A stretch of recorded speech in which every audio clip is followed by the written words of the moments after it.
Module 2, TensorFlow. It's an open-source machine learning library.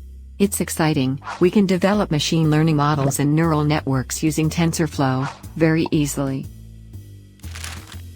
Well, some cool things like image classification, data clustering, regression analysis, reinforcement learning, and also natural language processing are best examples of what TensorFlow offers.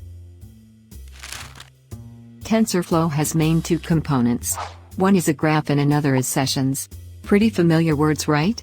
Graphs are basically visual representations of partial computation of machine learning operations defined in code. So the sessions allows part of the graph to be executed by allocating memory and AMP resources to operations and computation that we just defined. Simple stuff. That brings the first question: what are tensors then? Well, our friend tensor has some characteristics. First, tensor is a generalization of vectors and matrices to potentially higher dimensions. Internally, TensorFlow represents tensors as a dimensional arrays of base data types. Tensors are fundamental aspects of TensorFlow. Each tensor represents a partially defined computation that eventually produces values. All the tensors will be represented in the graph, and each tensor has data type and shape, which makes tensors more interesting. Well, tensors have mainly four types.